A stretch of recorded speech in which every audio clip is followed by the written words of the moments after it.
Have you ever heard that's not what you say, but how to say it? Or simply put, don't just open your mouth to speak, but rather think on how to say it.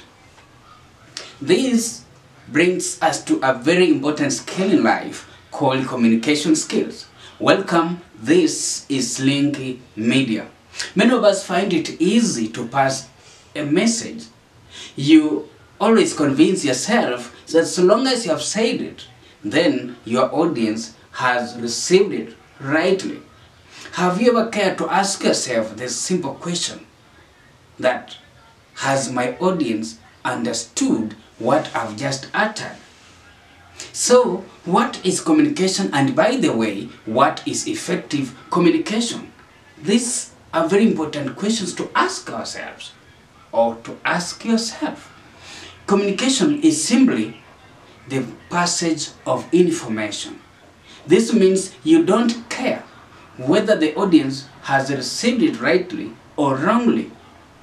And this explains why sometimes you reprimand your friends, you reprimand your colleagues, you reprimand those working under you, and at a given moment when you're in a group discussion, you reprimand your discussants, your fellow discussants, for failing to listen to you. But actually, you needed to reprimand yourself for failing to be an effective communicator. So, who is an effective communicator? Hey, ask yourself that simple question, that who is an effective communicator?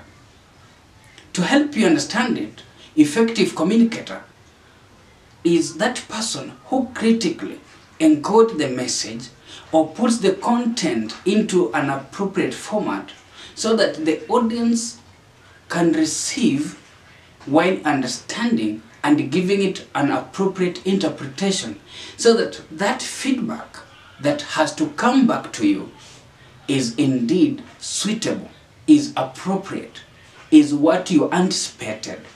But if you give out information that is not appropriately understood, or you are just saying it, or you're just communicating without being an effective communicator, then you also receive a feedback that is not appropriate. Remember, communication is a two-way traffic, that you are passing this message to this recipient or to this party, and you expect this party to converse back. So therefore, you have really to appreciate the art of conversation as a mutual process. But for a moment, let us turn and focus on participatory communication. I don't know if you've ever heard about participatory communication. Of course, you heard about participatory, as in this country, Kenya, we talk about the constitution wants everything to undergo participation. And therefore, we have to ask ourselves this question about participatory communication. Let us take an example of two families. One is where a parent finds a problem in a family and sits to come up with a solution, and therefore calls the family to communicate about that solution.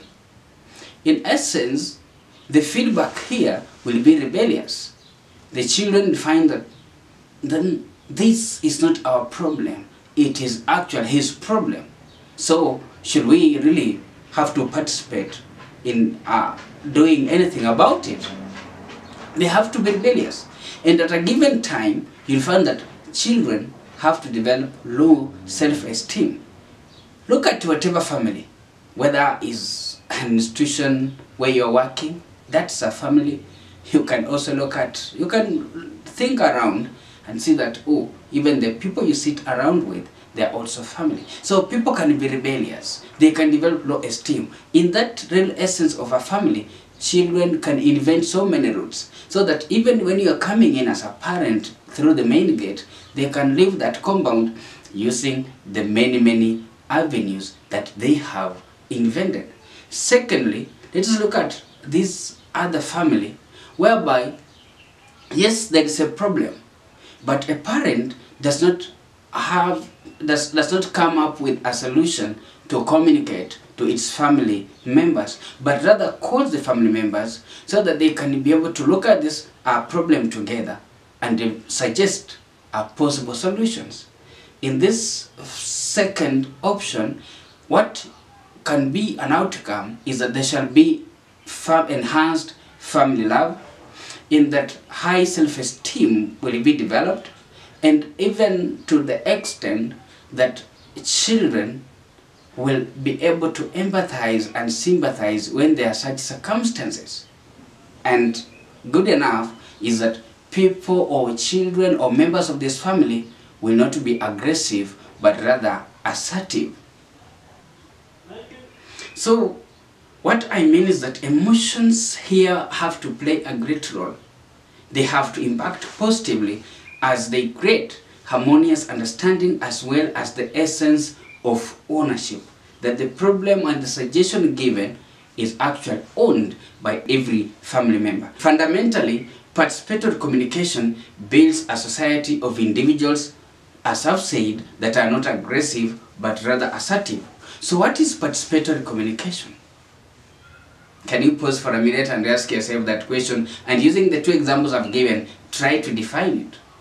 But I'll define it for you by saying it's briefly a communication approach anchored on dialogue, that actually its focus, its tenet is dialogue. It is actually based on conversation, that it's you and I having a conversation. It's you and them having a conversation.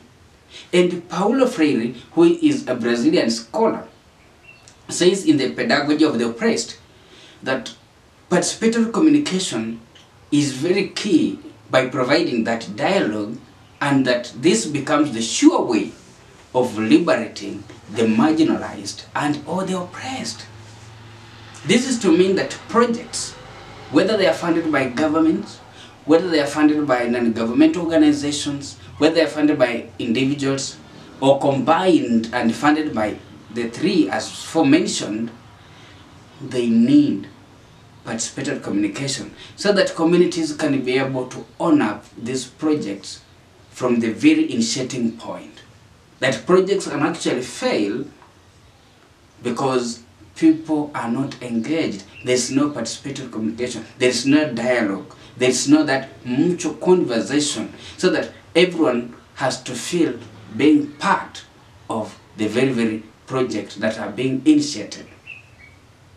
This, as I've said, explains why some projects are rejected by communities.